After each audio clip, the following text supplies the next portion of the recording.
Greetings! On this week's episode, we have Matt Sedillo, activist, scholar, and poet. Fuck Donald Trump.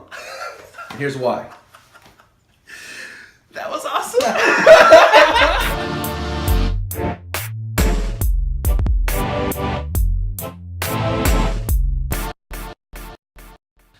Greetings, everyone. Welcome to the celebration. It's an honor to have you here. We know you could be anywhere, so the fact that you're using your valuable time to be with us here today, we appreciate the heck out of that. As you can see, I'm not alone. I have an amazing guest with me here today. Goes by the name of Matt Sedillo. How you doing today? How you doing, Tom? Thank you for having me. Yeah, definitely. Glad to be here. Definitely. And we're really honored to have Matt. Matt is a genius spoken word poet. Every time I hear his work, each line I dissect in my brain because it's a research project to go home and learn a little bit more about myself and about society.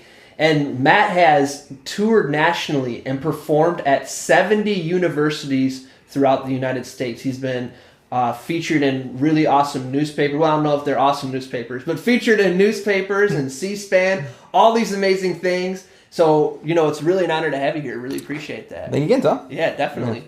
What did I miss in that 3-second intro? No, I've written for Telesur. I've written for Black Agenda Report. I have my own blog that I co-founded with my fiance called the Southwest Political Report. I've been in the LA Times, which was kind of weird, but it's cool. That's awesome. It happened. It's cool. I've had my work reviewed by a group in called Peter Lang International Publishers. Publish all kinds of stuff, and it was actually co-produced by the University of Brussels. Wow. So I'm actually a critical look of my work is actually being studied by Belgians. That is amazing. It's so random, right? I wish I could present that as of course, right? But I can't. It's just too random. That's awesome. But it's pretty cool. That's wonderful. Yeah. And how did you get into spoken word? I originally got into spoken word around 2008. I was working most of my life. I always wanted to be a writer when I was a kid, and then what had happened was that I had ended up having to work, and so I was working, and then through the winds and tides of the economy, I ended up homeless. And so I found myself in a very, very precarious situation, living in my car and still having a job. And, so I wanted to know why I was poor and why this had happened to me. And I'd always been told that I was a very smart person. But I've been very into art, and it was kind of a really kind of silly idea of art for art's sake or this kind of thing like that. Very apolitical, actually. Very, very apolitical. I'm a teenager, but very, very apolitical. But then I want to know why I'm homeless, right? So I'm 23 years old or so at the time. And so I start reading. I go to the library to spend my time. I start reading Marx, and I start reading all this that was my mind. I'm going to do that. First book I wrote was by Castro, Fidel Castro. Then after that I went to Marx, and then started reading all kinds of other stuff about political economy. And then it became, I kind of started seeing okay, I'm part of this bigger thing, and I'm part of this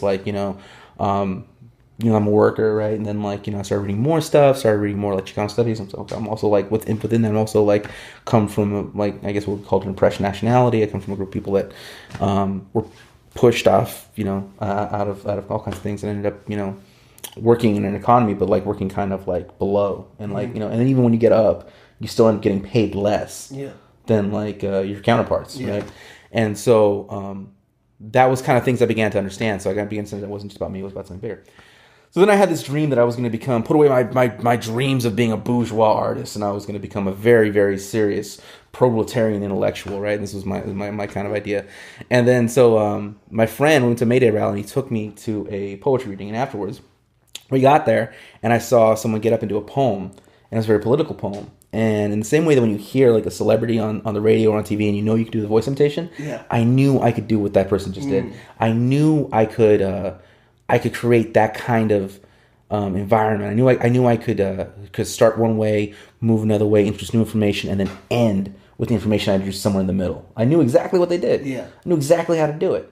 And so I was like, okay, so I'm going to come back here, and I'm going to come back every week, and I'm going to politicize everyone here. I'm going to push them further left. You know, I'm gonna but they may not like me, but they're gonna respect me, right? Which is such a ridiculous attitude. Like, you imagine like going to like a party, be like, you know, everyone here may not respect me, but you can like me, but they're gonna respect my robot. You know, like that's kind of my attitude about the poetry world. But what ended up happening was I ended up meeting a lot of amazing people, a lot of wonderful people. Gave up a lot of, was able to not give up, but I was able to get out a lot of the pain that was in me for a lot of various reasons, and just become, you know, meet amazing people, make amazing friends, and I've been just so fortunate, because before that I was just getting drunk and staring at the moon and being like, I got so much inside of me, nobody knows it, and just getting all angry and bitter with everyone and everything. So it's been amazing. It's been an amazing journey. How would you say, I've heard you kind of allude to it, but how would you say poetry has transformed your life? I mean, this is last year and a few other times, and I got some big projects coming up too. I've had the opportunity to read alongside 8 poet laureates. That's awesome. I've you know, cause some of the things I've been involved in, you know, it's written up in the LA Times, was, I've been on C-SPAN. I mean, it's like a lot of things that just like a lot of things I dreamed of that seemed outside of my reach, that seemed outside of my grasp, because I felt the world was unfair and blocking me from that and putting all these mediocre people there. But like, you know, what the reality is that the entire world is made up of just networks and guilds and smoke and mirrors and all kinds of things like that. And you just have to get involved. Yeah. You have to get in, and maybe you don't get in because life isn't fair. And then maybe you do, I don't know. Yeah. So, but once you do get in, you have to work hard. Yeah. So that's not, you know, I'm coming from, you know, someone says, you know, the left and whatever. It's not Bootstrap's argument. I'm just saying that like, the reality of the world is that like once you get it takes luck and skill and hard work. So you know, and it's hard work being lucky. I mean, you have to show up all the time. So there's no things don't just happen in the world. So you actually have to go out and make them happen. So and it's hard work to be skilled, because you have to like keep working on things. So it's been amazing. I mean, the person I've worked with the most, had the opportunity to work with most, was a poet laureate in Los Angeles, which was Luis Rodriguez, and you know, he wrote "Always Running," which is a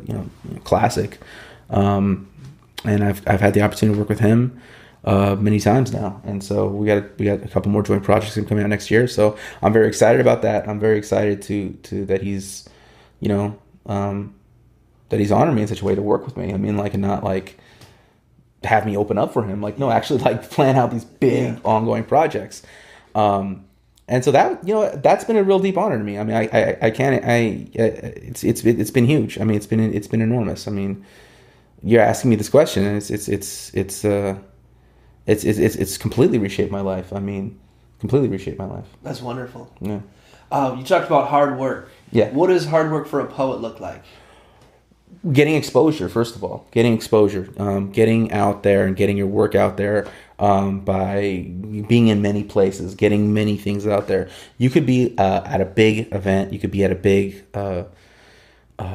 venue, and be there constantly, and get hypnotized by the size of the venue, the size of that stage, and not realize the scope of the world, and the scope of your city you're even living in. And so you need to get out there, you need to get in a lot of places. You need to have lots of people know who you are, know where you are. So you can be big in the slam scene and not actually big in any like place. You know, like I know that if I go to city, this is like weird cities. Like I know if I go to city of Fresno, like a lot of people don't show up because for whatever reason I'm big in Fresno. You know, but like, there is like, the world is big. Yeah. You need to get out there. If you're serious about this, if you want to take this seriously and you want to really try and market yourself, what you need to do is you need to get yourself in the mental space to even do it, first of all. If you're not in the mental space to do it, you're not going to do it. If you don't believe you deserve to achieve your goals, you're going to self-sabotage along the way. You're going to find ways to make sure it doesn't happen. You're going to find ways to make sure you don't get the things that you want because you don't feel deserving of the rewards that come with it, even if the reward is just feeling good about yourself. Especially if the reward is feeling good about yourself. That's the part that you don't feel you deserve. So you need to get in that headspace, first of all, that you deserve to achieve your goals. You deserve, if you set them, you deserve them. Secondly, then work towards them. And what does work towards them look like? It depends what the goal is. You know, there's not just some generalized answer for that. You know, so people like this, like 10,000 hours.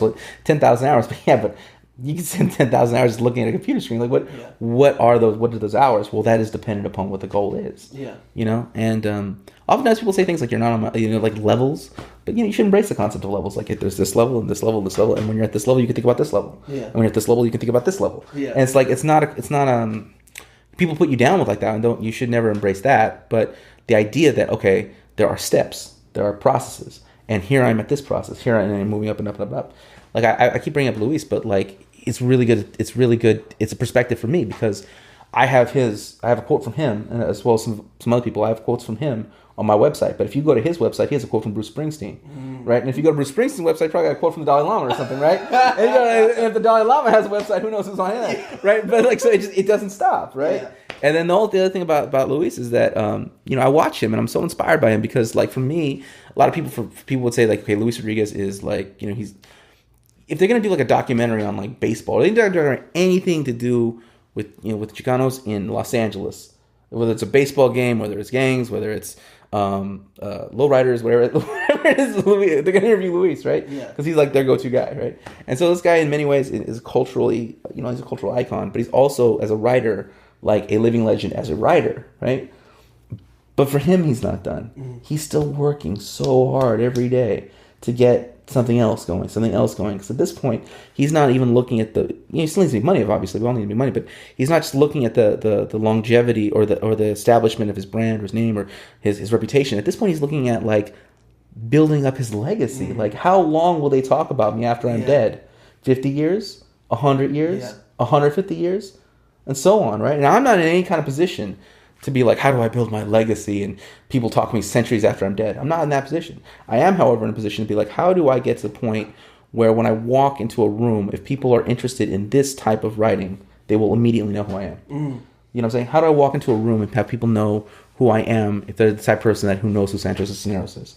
If they know who Luis is, if they know who Urea is, if they know who a number of these people, if this is their thing, if they are into Latino or Latinx, Chicana writing, right? Yeah. Will they know who I am when I walk in the room? And the answer right now is no. And I have to work on making the answer yes. And then I can start worrying about these other things, right? And so that is where I'm at in my life, and that's where writing has taken me. That I'm in a position to start thinking about these other things. It got me in a position where I have accomplished certain goals, and it's changed the way I perceive myself. But now it's got me in the pursuit of other goals, and those goals are not so unrealistic. That's awesome. Wow. I appreciate you going so deep on that answer. Really sharing your perspective on it, but also what's behind it. You know what I mean? Appreciate that. We've kind of teased y'all enough about it. Would you be willing to share one of your poems with us? Yeah, this one's called Arena. And, it's like myself, like this hat. Like many other things, it's from Los Angeles, California, and it's inspired by my mother, my sister, my fiance, and so many powerful women I've known in my life. That's awesome. All right, let's do it. Los Angeles full of abuelas raise grandkids in Spanglish under the watchful eye with them like the Virgin of Jesus. Make a village out of a duplex, raise Catholic, but the roots are indigenous. Several generations of family extension all growing in one plot. Hand-me-downs and shared rules, rooms, and reflections. En la quech, porque mi casa es tu casa, until he promises that's family living. That's palabra. So light a candle. Burn some sage, pick your saints, and set your altar to the sign of the cross. The sound of the conscience prayers lift to the four directions. That's culture, not contradiction. Folks in the back, they fight for a living. Fight 15 hail from the rowdy section of Dodger Stadium, but the hearts still burn with the fire from that Chavez ravine. And here is home of La Reina. At 54 cents on the dollar, America's most exploited worker. Neglected, disrespected, underrepresented, presumed incompetent. If she lives life as expected, she would label statistic. If she managed to outpace them, threaten, they will blame affirmative action. But either way, they will not see her. They will demand her labor paid and unpaid, smiling, her eyes humble and her mouth silent. Lady of the River. Cities past, present, and future. The Queen of Angels. Invisible to those who float through canyons, lagoons, and cemeteries, whitewashing adobe through a series of fevered dreams connected by a bridge called her back. To those who make demands. to the stories told to bury the past, the ones who serve to remind her that she works for them, that she is lucky to even have a job here in el pueblo de Nuestra Señora la Reina de Los Ángeles del Rio por cinco la, or as they like to call it, La La Land. In the 1780s, we built the pueblo. In the 1890s, the brickyards of Montebello built one again, only beaten and shot, only for no Mexicans, no dogs, only for a different set of rules, for a different set of schools, only be written out of the history of a city we founded as we are priced out of the homes of our mothers, yet more and more of greater Los Angeles suddenly discovered, and this is the struggle of our forebears, por pan, historia y tierra hasta la victoria, siempre the struggle is real, la lucha sigue, la reina de Los Angeles in the front lines of every fight, holding it down, holding up the better half of the sky, fighting justification, fighting for education, fighting for tenants' rights, fighting la migra y la jura, cause fuck the police, chingala, fighting for dignity, hers and ours, all the damn time, proud and brown and brown and proud are the hearts and hands, the backbone of these race fists, so we throw two fingers up when we say fuck Donald Trump. That's not identity politics. That is the cry of the proletariat at 54 cents on the dollar. She is the face of it. So when you see her pushing some other mother's shoulders, locked behind cash register, the third, fourth, fifth shift of the oppressed, show some respect, bow your head, and bend the knee. All hail la reina, the once and future queen. All right, let's snap it up for that. That was powerful. You know, it's interesting hearing that poem is that you're talking about, you know, Luis is the name of the poet, right? Luis Ortiz, yeah. That, you know, he's one of your mentors, someone that you look up to. But then there's also people, like for me, for instance, other people who look up to you like that. It's like, you know, Matt's the poet that I use as a role model, or the way Matt transforms people's lives with his poetry. So it's interesting, too, to kind of see that perspective, that we all, at the different levels we were talking about, have people we look up to and people who look up to us. Yeah. You know what I mean? So I appreciate you sharing that poem, and it really speaks to that. And I know a lot of people out there resonate with it as well. Yeah. Couple things that I wanted to just ask you a question on is, you talked about in the beginning, I think you said a line of something of lowest paid or most underappreciated worker or something like that. Could you talk a little bit about that? Yeah, well, if you look at we talk about the wage gap, but then you actually look within the wage gap, right? You find that the lowest paid worker in America is a Latina, at 54 cents on the dollar. It's the lowest, the most exploited. And this actually, you know, this pretty much reflects. It reflects a lot. I mean, it reflects a lot, and starting reading those statistics, it made a lot of sense. And this idea that I mean, the people that are most impacted by you know, the group of people that are considered that fall into that rubric of you know, Latino, Latina, Latinx. You know, we generally have this like, kind of idea of a brown person, but of course there are many shades of that. But you know, that general experience, right? It made a lot of sense, and it doesn't just fade away. It's not just a question of undocumented workers. It's not just a question of undocumented labor, although it's most impacted. There's a lawsuit in Silicon Valley with this guy who's suing because he found out that he was making less than all his counterparts, right? And he's making like $100,000, and everyone else making like $150. Wow. You know, so like he found out about this, and he's suing them because of this. So, I mean, it's kind of like this brown surname like tax. Like, you know, like I couldn't help to notice that, you know, you come from this group of people, I'm going to pay you less. Yeah. But it just happens over and over and over again. And it's not just a question of undocumented labor. It's just a whole, like, it's like a brown wage, and it's low. And I think that really makes sense to how things are in this country, where it's just seen as like, you're seen as just like this like pliable labor. You're seen as just like this like wet cloth that you're just going to just wring, you know, just get the labor out of it. And wow. And that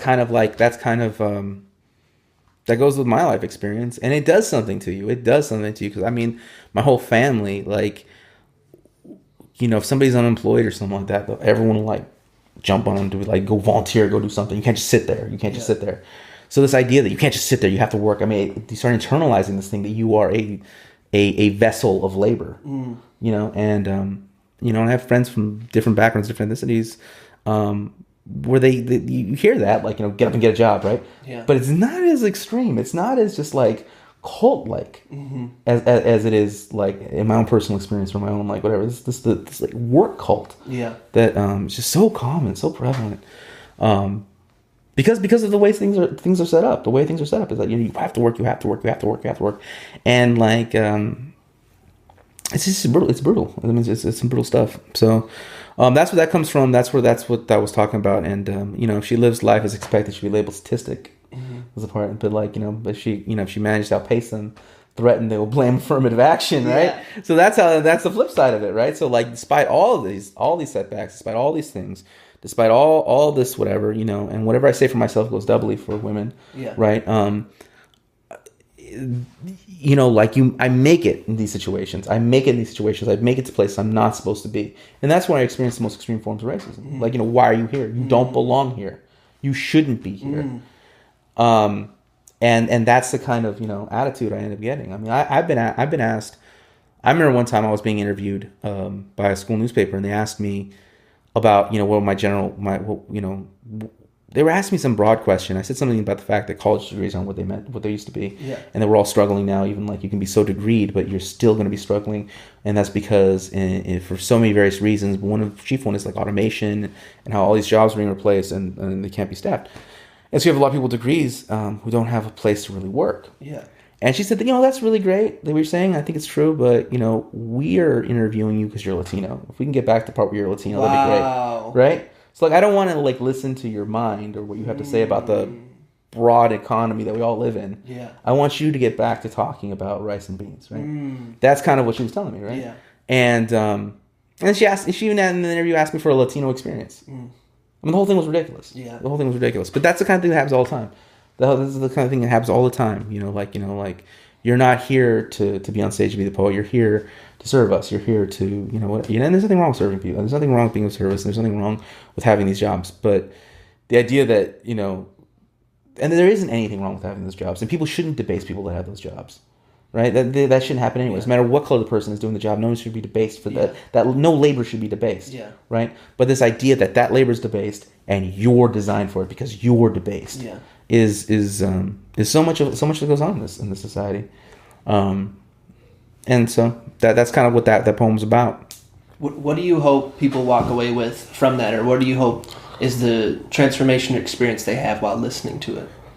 Well, I mean, like, that poem, Lorena, is written it's kind of in a way is designed for the people it's talking about, you know, so I want people to, you know, walk away feeling dignified and strong, and not that they didn't have dignity before they heard the poem, but I want people to be charged up, you know, charges me up reading it, and I want them to be charged up too, so that was written kind of for the community, you know, that's awesome, that I'm a part of, so, it does have that ending where you feel like, you know, like, yes! yeah. And anyone else, I want them to walk away feeling, I want them to feel strong. I want them to feel like, love it or hate the underdogs on top or something like that. You know, like, you know, I want them to have that feeling too. So, like, I want everyone to have a good feeling coming out of the poem. But I mean, specifically, the main goal of the poem was, you know, it's a poem written in the era of Trump. It's a poem written in the era of, like, a very explicit attack, a very explicit thing coming at you. So I wanted to make sure that I wrote a poem that was, you know, that was fuck Trump, but here's why.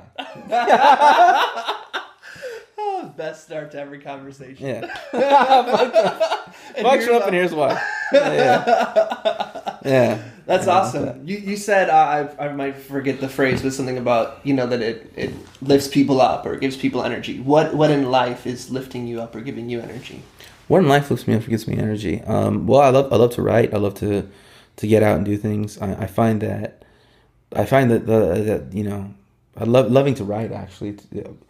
I'm very fortunate in that I've been able to have a career doing these things. So I'm very fortunate in that regard.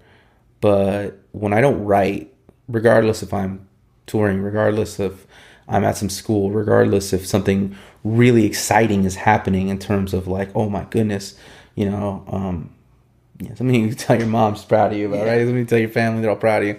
Regardless of all that, if I'm not writing, I get depressed. You know, and I always forget what it is, right? So I start thinking, like, is there a problem with my home life? Is there a problem with my, you know, am I not being attentive enough to my loved ones, or are they not being attentive to me, or am I not? Is being a writer what I really wanted in life? And I'll get all these feelings, and I'll always forget that the reason I'm getting them is because I'm not writing.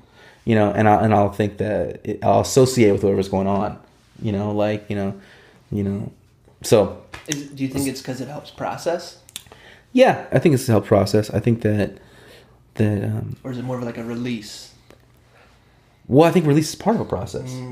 I think that you breathe in, you breathe out. You consume and you excrete.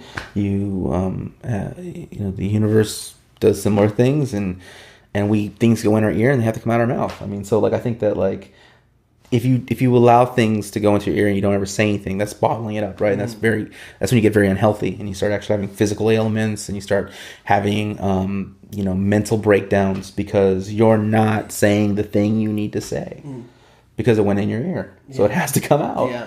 And so I think that's what that's a real big thing. I mean, it's a big part of like unprocessed trauma or unprocessed anything. Yeah. So yeah, I think. That's awesome. Well, would you be willing to share another poem with us by chance? Yeah. Here's another poem. Fuck Donald Trump, and here's why. It's called Custers. Let's do it. Custers and Confederates, Crusaders and little Davy Crockett's pick up their politics from the Alamo's gift shop. Sunday nights at Columbus and Monday morning lynch mobs. Not all Nazis hit the streets.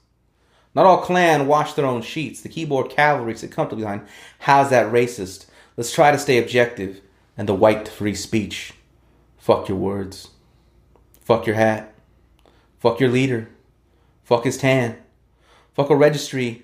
Fuck the band. Fuck your law. Fuck your order. Fuck your walls. Fuck your borders. Fuck you, Chachi. And fuck Ann Coulter. Taco trucks. Every corner. Fuck some nuance. I speak plain. Fuck America. It was never great. Fuck Hulk Hogan and fuck John Wayne. Fuck Latinos for Trump. Gusanos. Cristeros. Vendidos. You need to look in the mirror because you got some shit confused. When they said build a wall, well, they meant your ass too. So fuck little Marco y Chingolate Cruz. Fuck Paul Ryan. Fuck Mike Pence. Fuck Mad Dog. War is not defense. Fuck Betsy. Fuck Perry. Fuck Ron. Fuck Rudy. Fuck Ivanka. Fuck Melania. Fuck Eric. Fuck Jared. Fuck Donnie Jr. Fuck the Mercers. Fuck Miller. Fuck Spencer. Fuck Spicer. Fuck Chris Kobach, fuck Michael Savage, fuck Lou Dobbs, and fuck Steve Bannon, fuck Rex Tillerson, fuck Jeff Sessions, and fuck you, Ben Carson. You know damn well those were slave ships. Fuck Donald Trump.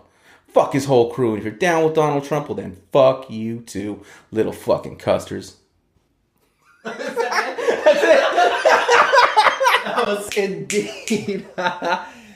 While you recorded that poem, or you were doing that one, I was trying so hard not to laugh because it's just like it's every fuck somebody in politics that you've been wanting to say, and like to have it be just so perfectly, like it should just be memorized. And anytime we ever anybody gets a chance for a media interview, we're like, oh, I got something to do. My friend Matt. This one.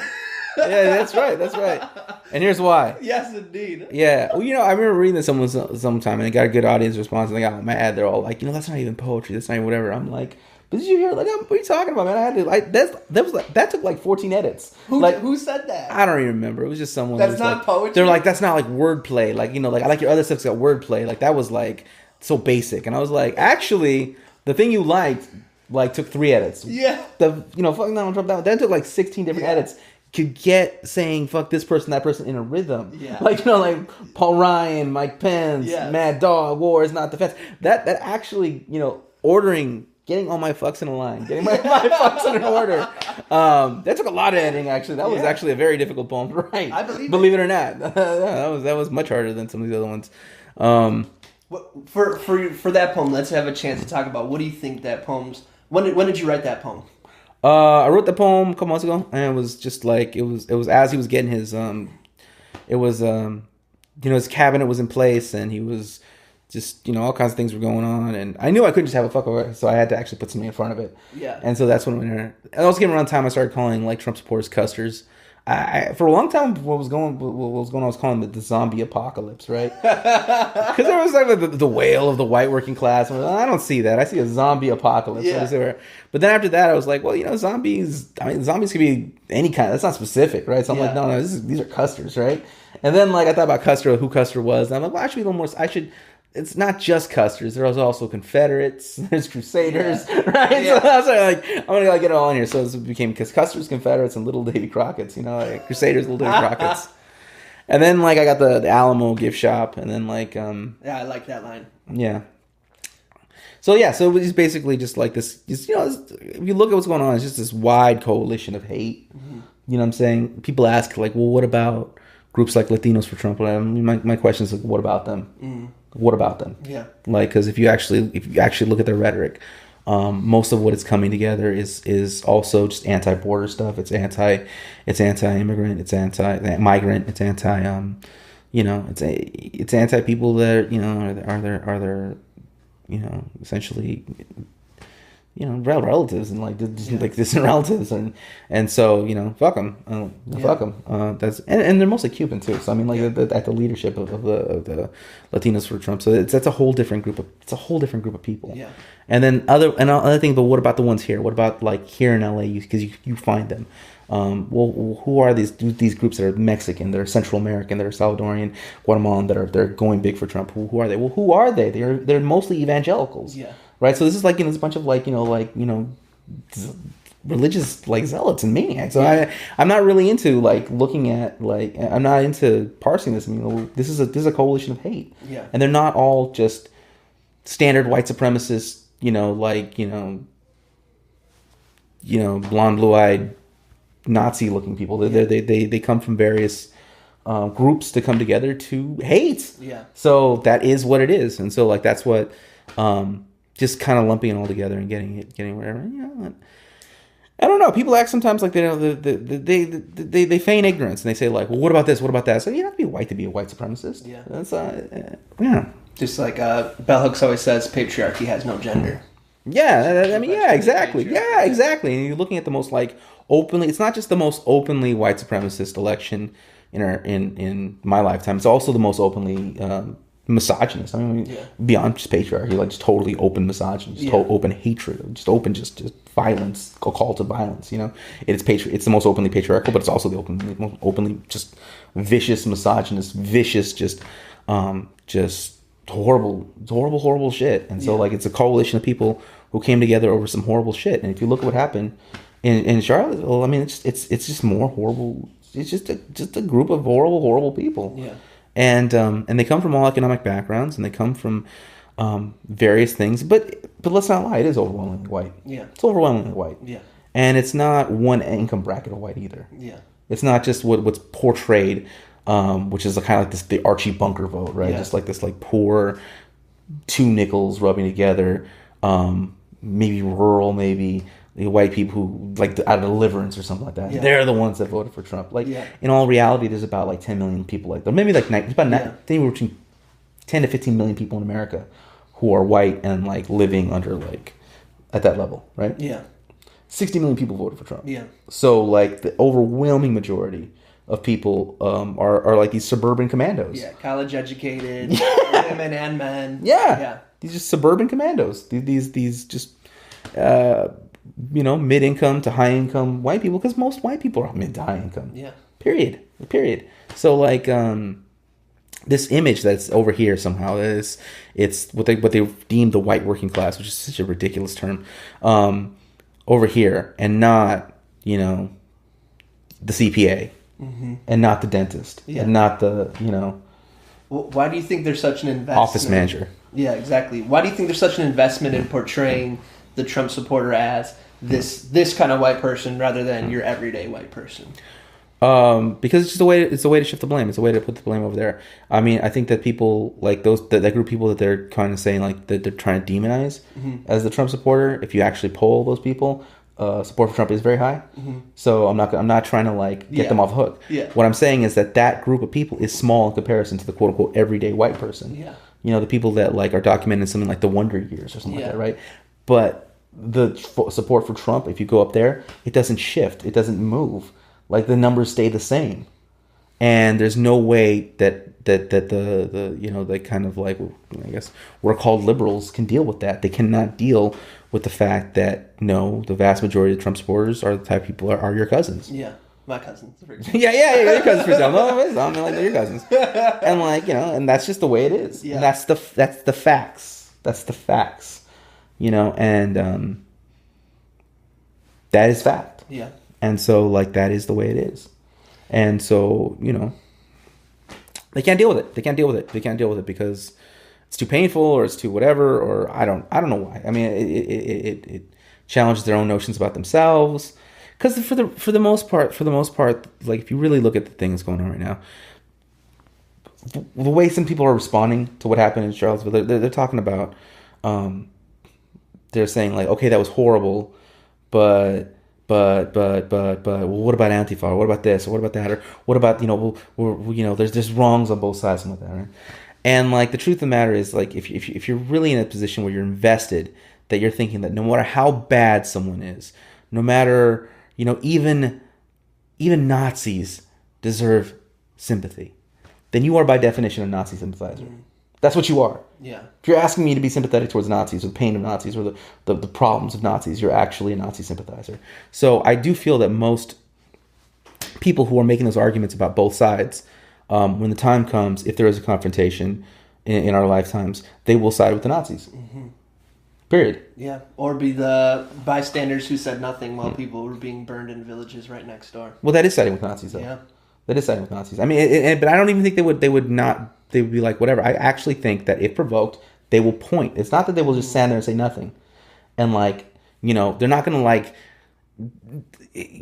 standing there saying nothing. It's not like no snitching. It's not like they're not like, oh, no, I'm not going to. No, they will point. They say like, where'd they go? Over there. You know what I'm saying? It's not like you're not a bystander. No, you're an active participant in this thing. Because maybe you say nothing, but if asked, you will point it out. Yeah. If asked, you'll point out. So something like the ACLU, I think the ACLU, in terms of a confrontation, because the ACLU does some good work sometimes, but then sometimes they're like fight for the freedom of speech of Nazis, right? Yeah. So if there's a time of a conflict, they're going to side with the Nazis. Because if you side with Nazis once, you're going to side with them all the time.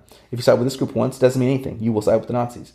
You know what I'm saying? That's my general opinion. So you can see these people that oftentimes feel as though they're like on your side or feel as though they're, but then when you see them wavering, it's not necessarily they were never on your side. They just have a certain threshold for you. Yeah. They have a certain capacity to tolerate you until you cross that line. And once you cross that line, they will go on the other side with the Nazis. Mm. Yeah, it's interesting when you actually the more correct word is eye-opening, what you're saying. Because when I scan through people's behaviors and reactions to something like what happened for us yesterday, it depends on when you're listening, we're referring to what happened Saturday, August 12th in Charlottesville, is even when there was a call to accountability and for white people to speak up, a lot of what I saw white people saying was like what you're saying. Well, everybody has something to blame, or, not all white people, or these things where we're really trying to erase or skip out of the accountability piece. Yeah. What ways? Well, what are white people? What are white people in this country? I mean, like, you got this guy who's the face of it, right? And his name is like, I don't remember his name, and I don't want to butcher it. Because I don't want to engage in that kind of behavior, right? But it's a Slavic name, right? And he's whatever. Well, what were the actual Nazis' opinions of Slavs, right? What were the actual opinions that German Nazis in the 1930s and 40s had of Slavic people, right? It was one of extermination. It was not good. Right? So you have that person as the face of this thing. So then you have to ask, but it makes sense in a country, because this country doesn't mean anything to be Slavic. It doesn't mean anything to have a Polish name in 2017 in America. It doesn't mean anything. Right? So what does that mean? What is American whiteness? Right? And what are white people in America? It's a coalition of various nationalities out of Europe to come together as this thing called white to put their foot on the neck of the quote-unquote others, whoever that is at the time. So, that's what whiteness is. I mean, it's not there's no Whitelandia, there's no capital of Whitelandia. For the majority of the time that something called Europe existed, it was either at war with each other or invested in economic competition that would lead to a war. And it still is. Yeah. Because these are actual nation states, these are actual competing things, right? But in the United States of America, just a concept of white just exists, right? And it becomes this thing, and it's just this. It's a battering ram against people who are not white. Yeah. And so, that's the way it is. And, that's just, I don't know. So when we start talking about this thing, call forth white people to do something, I've seen people say things like, someone, a white person said something to the effect of, say this on social media, saying something to the effect of, you're either pro-white supremacy or pro-black or whatever. And then another person responded saying, and then he put on pro-queer, pro-immigrant, he put a lot of other things. But the other person said, I'm neither, I am pro-black, but I'm also pro-white, but I'm pro-this, I'm pro-that, and I'm pro of all of us coming together as colors, right? Or all the different people come together. And that's when you have to stop this. Let's stop this. What happened here? And I get into the specifics what happened here. What happened here is that people who were in the beginning English, later, English and Scottish and a few other things from the British Isles came here. Mm-hmm. Later, there was a German immigration, and then this initial group of people were considered what we call WASPs, right? Yeah. And then after that, various other European nationalities came in too, and they got to be white, right? Meanwhile, you enslaved Africans, yeah, and you killed various peoples who are separate from one another, but we call them natives. You Yeah. killed those people. Yeah, genocide. You genocided those people. Yeah. You enslaved the Africans. You worked the Africans. They get free. There's a civil war. They're freed, sort of. And then, like, various other nationalities of white people come in, and then you're not nice to them immediately, right? And then later on, they become white. That's what happened. Yeah. This isn't a floating orb thing. This isn't whatever. And then you get some other history too. You cross this much land, then you get into a group of people called Mexicans, right? Who like lived over here before you came over. Yeah. Right. And then you debase them, you lower them, and you get into the history of that. And that has its own history. When Spaniards come and they start, that has its own history of colonization and its own history, its own very complex history, its own brutal history, its own thing. But then once you come over here, you definitely know that, like, in the Anglo estimate, you're not white. Yeah. Right? Even though, like, on paper it says you're white, or it says this white, or you can't sue because you're white, but you can't come to school with us because you're dirty Mexican. So, like, it's kind of like weird in between, but definitely brutalized thing. So that's what happened. Getting specifics of history, specific things that have happened in this country, is very important, and people don't want to do that. They want to just say, like, I'm white, you're black, but I don't see color. Let's get along. And and you're actually preventing us from getting along because you're too loud. You're bringing it up, and because you talk about racism. You're racist because you talk about racism and all kinds of stuff like that. And so, we have to look at what happened. What happened? What happened in Charlottesville is that a group of white supremacists. People are starting to use the term white nationalists, and I think there is a distinction between white supremacists and white nationalists, and that white nationalists want a white nation. But I wouldn't call them white nationalists. I would call them ethnic cleansers. Straight up ethnic cleansers descended upon a city because a Confederate statue was coming down. And they killed someone because a Confederate statue was coming down. And we cannot lose sight of that and start talking about broadly, I'm white and definitely there's problems and white people do a lot of bad things. But I'll tell you this one experience I had with this one guy, and he was Chinese and he wasn't nice to me. You can't do that. Yeah. You have to be specific about what happened. It gives context to why you call them custards. Yeah, I do call them custards. Yeah, absolutely. Absolutely. Kill people over taking down those statues. Over taking down a statue of Robert E. Lee. And I'll tell you, where are you from originally, Tom? Are you from Wisconsin? You're from Wisconsin. All right, so I did not know this, going into the South, how, because I've done some schools, in Florida. I lived in Florida. Okay, I had no idea how big Robert E. Lee really was. That was a real shock to me. He is, for those who don't know, who are not from that part of the country and don't know. Robert E. Lee is a much bigger figure, much more revered figure in the South than Jefferson Davis. And that was a real shock to me. Yeah. Because, I figured, Jefferson Davis would be the one. But no, Robert Lee is just everywhere. Wow. Just beloved. Just beloved. Just beloved. And there was all these, statues and monuments to him. And who our heroes are. Yeah, Robert E. Lee. That's the big one. So... Would you mind doing one more poem for us? Yeah, well, this last poem, this poem was inspired by some other events going on in Arizona right now. They're going to have there was a couple years back they tried to ban ethnic studies in Arizona, but again, speaking to specifics, right? Yeah. They were trying to ban Mexican American literature, straight flat out. If you look at the banned book list, it's all Rodriguez, Cisneros, Urrea, and they were banning poems. They were banning basically almost banning cookbooks. This got really serious. There's a list of. I encourage everyone look at Arizona banned books. Look at the books that got banned. The Tucson School District. Is that where they wanted to change it from saying slave to servant or something too? I think that was Texas. Okay. So but if you look specifically at Arizona, what's going on there was deeply. Arizona versus its own history. And Arizona versus Arizona versus Chicano history, Arizona versus which is the actual history of the American Southwest. Yeah, that is the history of the American Southwest. Is all this coming through and people running campaigns saying we're going to protect the southern border. That is the history of Arizona. That is the history of New Mexico. That is the history of California and Texas. California law enforcement was put together to hunt for 5 different Mexicans, the 5 Joaquins. That is the origin of the California Rangers. So this is the history of this place.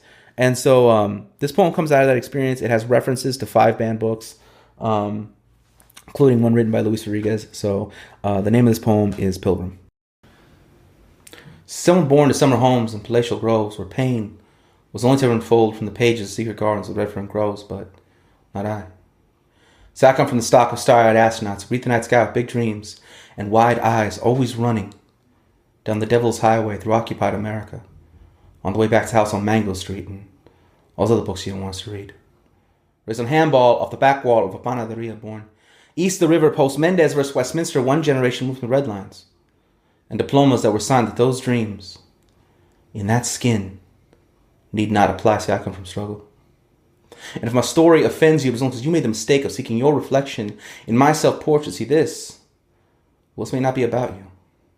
Because some are born to the common core, whose reflected faces grace the pages of doctrines to discover and age to be explored. World hardships crash against new shores, New England, New Hampshire, New Jersey, New York. For others, pushed off Turtle Island. Aslan, do not call this brown-skinned immigrant. Child of the sun, son of the conquest, Mexicano blood, run the veins east side of Los Angeles. Do not tell him in what native tongue his song will best be sung. Do not tell me who I am, because I was raised just like you. Miseducated in some of those very same schools off lessons and legends of honest Indians and Christian pilgrims and a nation of immigrants all united in freedom. That is until they pulled aside my white friend, pointed directly at me and said, Scott, I judge you by the company you keep and you spend your time with this. And that's the same old story since 1846. The adventures of Uncle Sam, the stick-up man, he wetback. Show me your papers, now give me your labor. The melting pot was never made for the hands that clean it. The American dream has always come at the expense of those who tucked it in. You don't know that because you don't teach it. Could write you a book, but you won't read it. So you know what? This is about you. In 1492, in the Treaty of Guadalupe, in California missions and Arizona schools, and these racists that try to erase us as we raise their kids in cities that bear our names, so you can learn something today. Because of Ferdinand to Minuteman, from Arpaio to Alamo, from Popo Vudio, Soy Joaquin's the Indian that still lives in me, from Mexico 68 to the missing 43 that try to bury us. They didn't know we were seeds. Canadian mines, Leno strike from Plan de Ala, Mila Zapata, Joaquin Murrieta, Las Adelitas, Brown Berezi, Zapatistas, from Richard Nixon to Third Napoleon, from Peckinpah to Houston, from Lone Star Republic to Christopher Columbus, all the way down to Donald fucking Trump. We didn't cross the borders. The borders crossed us. Who you calling immigrant? Pilgrim. All right. That was, appreciate that. Thank you for sharing that with us. What do you want to add that we haven't had a chance to talk about? Or what are some last minute thoughts you have? You know, just bring me to your university. I'm doing a lot of work these days. I'm getting a lot of opportunity to work with my wonderful, brilliant fiance, Dr. Irene Sanchez, which has just been a real blessing. It's called the Southwest Political Report. Please check that out. And if I could give just a quick plug, and she's going to be our guest for the first week in September. She'll be our guest, so check that out as well. So sorry, I just wanted to. Oh yeah, so yeah, no, please check that out. I'm sure she'll be wonderful. But yeah, so we're working together. We're doing some projects together. So please look into that. As far as myself, go to mattsedillo.com. Check it out. Book me for university. This is how I make a living. So I can do I do political analysis. I do poetry, and I'll come to your campus and I'll be like, fuck Donald Trump. And here's why.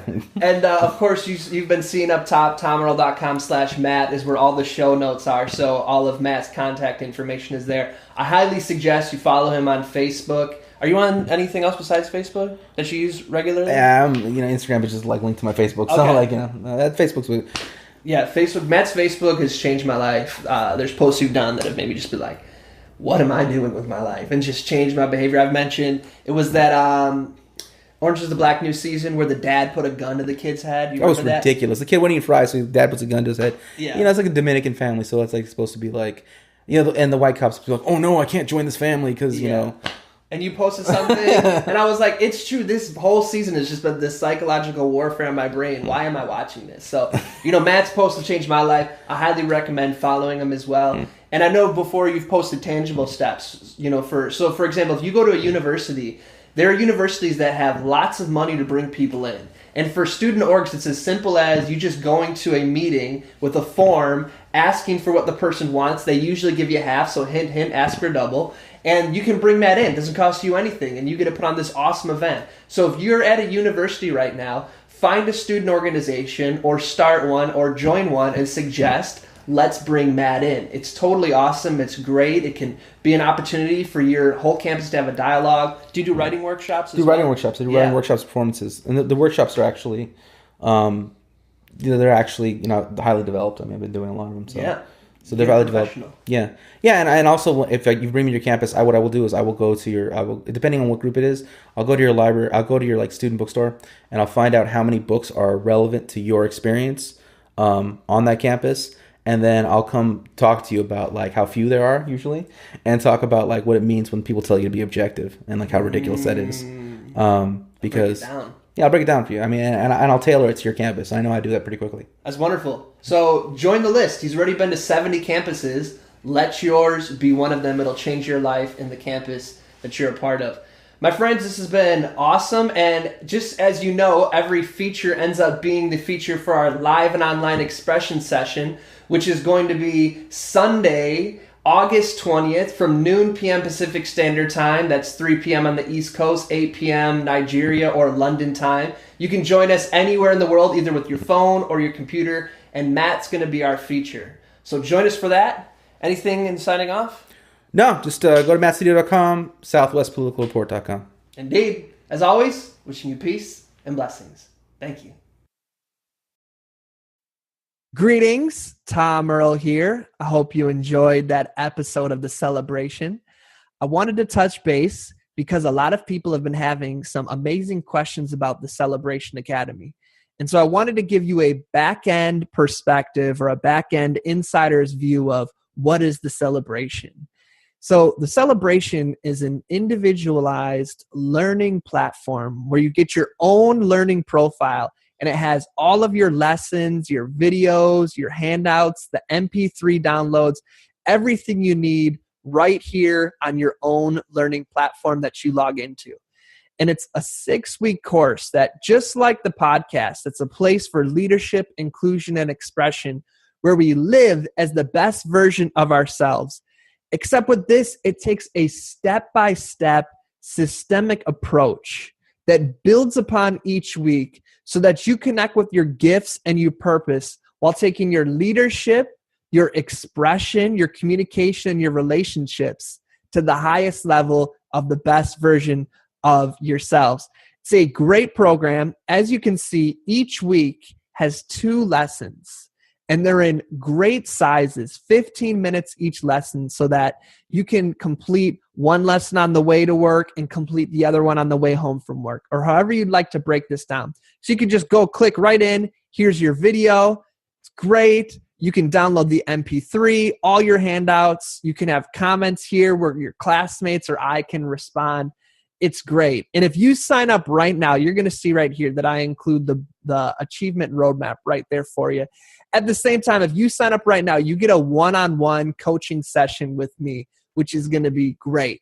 In addition, you get added to Leadership Makes Impact, which is a membership program where you get a free training every single month. So you can check that out all right here, tomearl.com/courses. Right there, you can enroll today. And if you'd like, we have a program called the Achievement Roadmap. It's a free 3-part course. Connects you with the tools, mindsets, and practice for stress-free time management and high-impact goal setting. So if you'd like, you can sign up for that for free just by going to tomearl.com/courses. Sign up for free right here, and then create your own unique, individualized user profile. Just enter your name, your email address, create a password, hit sign up for free, and you are in. Once you're in, it looks like this. And you have awesome stuff right here. Welcome each class, and you can download each one as an MP3 if you want to listen to it on the go. So I hope you consider doing that. And for all my artists out there, consider joining Art Makes Impact. It's a $10 a month membership program where you get access to all of the live and online writing workshops that I have done this year. And at the same time, I do exclusive writing workshops for Art Makes Impact members. We have a great time during that. We'd love to have you join us. It's $10 a month. We have a great time, and you can also download all these as MP3s, have comments. All of that can be found at tomearl.com/courses. Let me know if you have any questions. I hope you consider joining us. Sign up for free for the Achievement Roadmap and give us a test run. You won't be disappointed. As always, my friends, I'll see you next week, and I'm wishing you peace and blessing.